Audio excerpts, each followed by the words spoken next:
You think you speak for America, Kayleigh?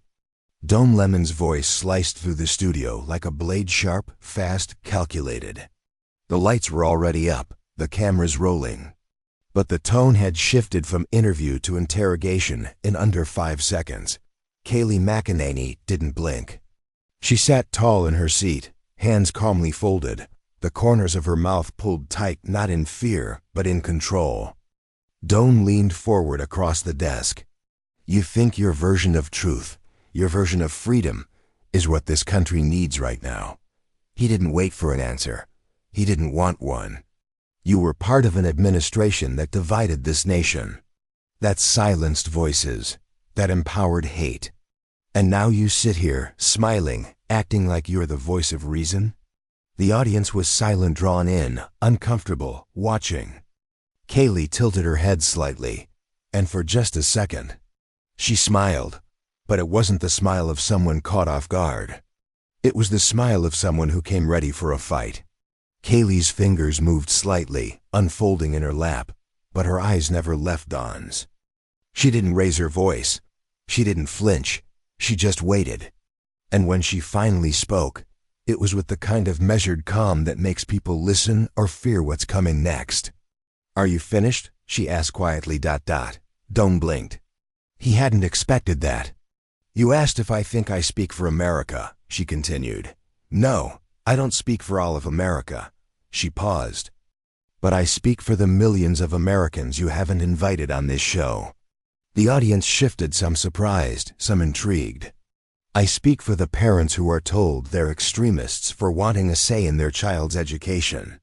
For the families who are labeled as backward because they believe in God or tradition or border security. Her voice didn't tremble. It didn't rise, but it cut clean. I speak for the people you mock every night when the cameras go off. The ones you call uneducated, racist, or dangerous just because they love their country and aren't ashamed to say it. Don opened his mouth, but no sound came. Kayleigh leaned in slightly now. And the fact that you're already uncomfortable tells me exactly why I'm sitting in this chair tonight. Silence, no applause, no laughter. Just an audience frozen between two forces, one loud and one quietly deadly. Don forced a chuckle, but it didn't land. It came out dry, strained. Oh, so now you're the victim? He said, shaking his head. You're sitting on this stage, on national television, playing the part of the poor, silenced conservative while your party pushes laws that censor books, attack minorities, and whitewash history. The words were meant to sting, but Kayleigh didn't move. Don leaned in again, voice rising. Don't come on my show and talk about being mocked when your side spent 4 years mocking science, mocking facts, mocking decency. Now the audience stirred, a few nods, a few gasps. Don saw it, and he went for more. You talk about tradition like it's sacred. But where was your tradition when families were separated at the border? When peaceful protesters were gassed for a photo op? When lies were treated as truth, and truth was called fake news? He slapped the table, not hard, but enough to echo. Where was your faith then, Kayleigh? The words hung in the air, heavy and sharp. Kayleigh didn't blink. She reached for the glass of water in front of her, took a single sip, then set it down gently. And when she looked back at Don Lemon, there was no fire in her eyes, just steel. Kayleigh leaned forward slightly, her tone still cool, almost too calm. You talk about truth, Don, she said. Let's talk about yours. Don raised an eyebrow, but she didn't wait. You sit here night after night lecturing Americans about morality. From a studio in Manhattan, with champagne behind the curtain and armed security outside your door. The audience reacted, some laughed nervously, others sat up straighter. You accuse conservatives of censorship while your side censors faith in schools, censors conservative voices on college campuses, censors anyone who doesn't chant the same slogans you do. Don opened his mouth, but Kayleigh cut in firm, precise. You say we whitewash history, but your version deletes it. You teach children to hate their country before they even understand it. You tell them their skin color defines their worth. You divide by race, by gender, by ideology, until nothing is left but anger. The studio got quiet, real quiet. Then she said it clearly, slowly, and without a hint of hesitation. America doesn't need more division, Doan. It needs courage. And it starts with saying, we don't all have to think like you to deserve a voice. For a second, even Doan didn't know what to say. The audience didn't applaud. Not yet. But a few heads nodded. A few eyes widened. Because the line had been drawn. And for the first time all night, Don Lemon looked like he knew it. Doan straightened in his chair, his smile now razor thin. Oh, so now you're the moral compass of America? His voice dripped with sarcasm. You talk about courage, Kayleigh, but your party hides behind Bible verses while stripping rights away from women and minorities. A murmur went through the crowd, and please don't preach about unity. You stand for a movement that thinks books about slavery are dangerous, but assault rifles are freedom. He leaned forward again. You want to talk about family values? What kind of values are we teaching when a woman defends a man who brags about grabbing women? When she stands behind a president who divided families at the border and mocked disabled people on stage? His voice rose, not shouting, but sharp enough to draw blood. Don't come in here with your Sunday school smile and pretend you're the victim. The crowd stirred again, mixed reactions. Some were eating it up, some weren't sure. But Kayleigh didn't flinch. She sat still, eyes locked on Don's, lips pressed in a firm line. And when she finally responded, her voice was lower, stronger. You can mock my faith all you want, she said. But that faith is the reason I don't walk away when people like you attack me. She paused. And my values? They're not for show. I don't turn them off when the cameras are off. I don't shift them depending on who's watching. Her eyes narrowed just slightly. And if defending life, family, and the Constitution makes me your villain, then maybe America needs more villains. The room froze. Even Doan hesitated, because now it was real. Kayleigh let the silence stretch. Then she turned not to Doan but to the audience. You know, I didn't come here tonight to win a fight, she said. I came here because there are millions of Americans who no longer feel like they're allowed to speak. She looked out across the studio. Her tone softened, but her words sharpened. They sit at dinner tables, biting their tongues so they don't lose friends. They send their kids to schools where they're told not to question what they're taught. They go to work, keep their heads down, and wonder, when did loving your country become controversial? The crowd was no longer neutral. People were leaning forward, listening. I speak for the mothers who are told they're bigots for caring about what's in their children's books. For the veterans who feel abandoned in their own country. For the students who are told that believing in God makes them hateful. Doan shifted uncomfortably. He hadn't lost the microphone, he'd lost the room. Kayleigh glanced back toward him, just for a second. You call it extremism, I call it America. And then, almost as if it were rehearsed but clearly wasn't, a woman in the front row stood up. No applause, no chant. Just one person, standing. And in that quiet defiance something began to change. Don's jaw tightened as he glanced toward the front row. The woman still stood silent, unmoving. A second later, someone beside her slowly rose too. Then another, and another. Don looked back at Kayleigh, his voice now edged with desperation. Oh, please, he said, waving a hand. Don't fall for this performance. He chuckled bitterly, but it didn't land. Not this time. This is what you do. You spin a narrative. You take pain, you take anger, and you package it up in patriotism. You want to pretend that you're the victim, while your side clings to power and plays the oppressed. Kayleigh didn't respond. So Don pressed on harder now, faster. Let me ask you something. Do you really think the people standing up right now represent America? Or are they just clapping for a woman who knows how to twist a moment? That hit the air like poison. The audience didn't boo, but they didn't laugh either.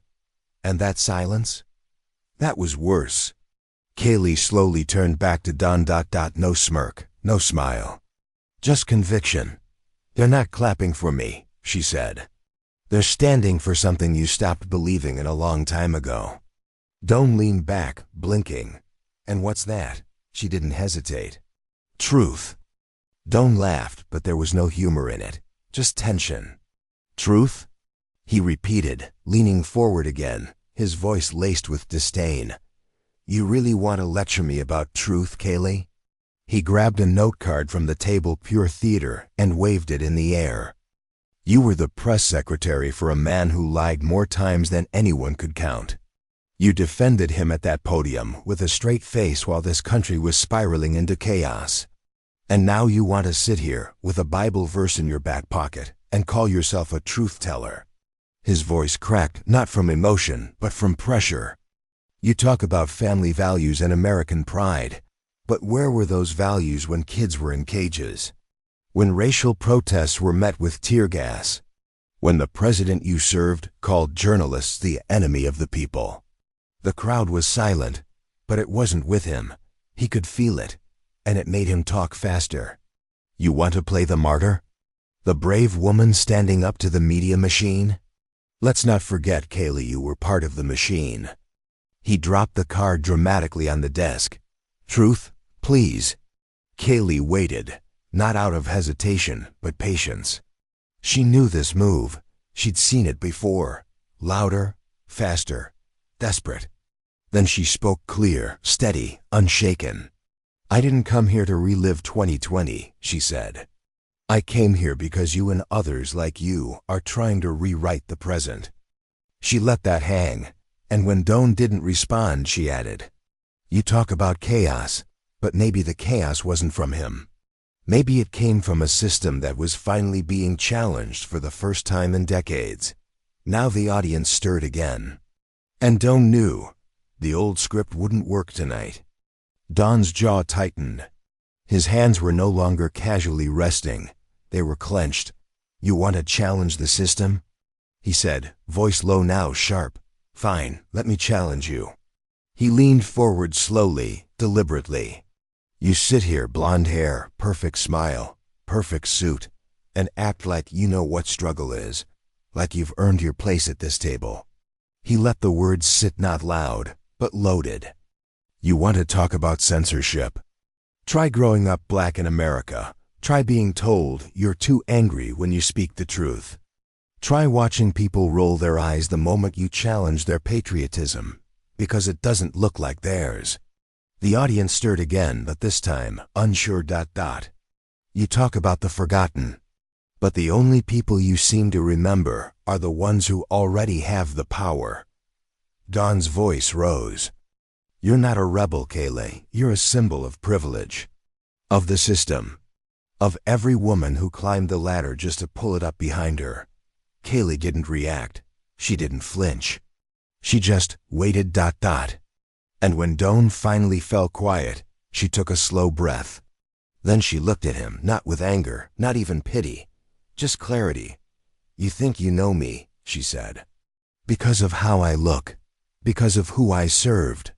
Because I don't scream back. She tilted her head slightly, her voice still measured. But what you don't understand is that millions of women across this country hear exactly what you just said, and know why they stay quiet. Don blinked. They stay quiet because if they speak, they're told they're betraying their gender. They're told they're not real women unless they think like you. She leaned forward now, gently but firmly. I'm not less of a woman because I believe in strong borders. Or in God, or in the Constitution. She paused, then finished. I'm more of one because I won't let anyone, left or right, tell me what I'm allowed to be. And in that moment, the silence in the studio said more than either of them could. For a moment, it was dead silent. No coughs, no whispers. Just stillness. Then from somewhere in the back row it began. A single clap, then another, and another. Not thunderous. Not choreographed, just real. The kind of applause that doesn't follow showbiz rules. It follows conviction. Don turned his head slightly. He hadn't expected this. Not here. Not in this room. Not in this city. But the sound was rising now, and it wasn't just a polite gesture. It was support, respect, agreement. Kayleigh didn't react to it. She didn't nod or smile or bask in it. She just sat still, hands folded, eyes on Doan. Because she knew what it meant. It wasn't for her. It was for what she said. Doan cleared his throat, suddenly aware of the cameras again. Aware of the tension that wasn't hers anymore, it was his. He forced a smile. "Well, you certainly know how to work a crowd," he said, voice tight. Kayleigh tilted her head. "I didn't come here to work a crowd," she said. "I came to speak for the ones who don't have one." And with that, another wave of applause began. This one louder, stronger, certain. Doan looked down at his notes, but he didn't read them, because the debate had shifted, and this time, he wasn't in control anymore. Doan shifted in his seat, straightened his jacket, and forced a smirk. "Well," he said, trying to sound composed, "since you brought up speaking for others, let's actually look at what you've said in the past." He turned to the side of the desk and tapped a button. Behind them, a screen lit up. A quote appeared pulled from one of her old press briefings, bold and framed in red. "You once said, and I quote, 'The media will never give this president a fair chance because they are not interested in truth, only in narrative.'" He turned back to her. "Care to explain how accusing the press of being dishonest contributes to unity, to truth?" His voice had sharpened again. He thought this was the moment, the one that would win back the room. But Kayleigh didn't even look at the screen. She looked at him. And then calm, measured, she answered, "Absolutely." Doan blinked. That wasn't the response he expected. She continued, "I said that because I lived it. I stood behind that podium and watched as journalists twisted words, ignored facts, and created chaos, not because it was true, but because it fit the narrative they wanted." She pointed gently toward the quote behind them. "And do you know what hasn't changed, Doan?" He didn't answer. Kayleigh stood now not dramatically, just intentionally, ... What hasn't changed is that millions of Americans still feel misrepresented, misunderstood, maligned. She turned to the audience, not the cameras, not the lights. By institutions that were supposed to inform them, not shame them. That were supposed to seek truth, not bury it under clickbait and outrage. A murmur of agreement rose from the seats. Then she looked back at Doan, slowly, firmly. "So yes, I said that, and I'd say it again. And this time." The applause came before she even finished the sentence. Doan stood now not because he wanted to, but because he didn't know what else to do. His hand hovered above his notes, but he wasn't reading anymore. "You know what?" he said, trying to regain control. "Maybe this was a mistake. Maybe giving you this platform was giving voice to the very thing that's tearing this country apart." But even as he said it, his voice lacked fire. It sounded like a man trying to close a door that had already swung wide open. Kayleigh didn't move. She didn't flinch. She just looked at him with that same unshakable calm. "If by tearing this country apart, you mean reminding people they have the right to speak, to believe, to raise their families without apology, then yes," she said. "Guilty." Doan took a breath, but there was nothing left to say. He looked to the producers. They gave the wrap-up signal. He turned to the camera, but the authority in his voice was gone. "This has been..." He hesitated. "A conversation with former White House Press Secretary Kayleigh McEnany." He tried to end it, but the audience didn't. As Kayleigh turned to leave the stage, another wave of applause rose, this time louder, fuller, unstoppable. Doan stood frozen as she passed him without a word. No smug smile, no victory gesture, just grace. And as the camera lights dimmed, one thing became unmistakably clear. Tonight, she didn't just win the debate. She reclaimed the conversation. As the cameras dimmed and the echoes of applause faded into silence, one truth remained. Sometimes real strength doesn't come from shouting louder, but from standing firm when the world wants you quiet. In a time when voices are censored, faith is mocked, and values are under attack, some still choose to rise calmly, clearly, and without apology. If you believe that standing strong still matters, if you believe the conversation isn't over, then you've found the right place. Subscribe now, and let your voice be part of something bigger.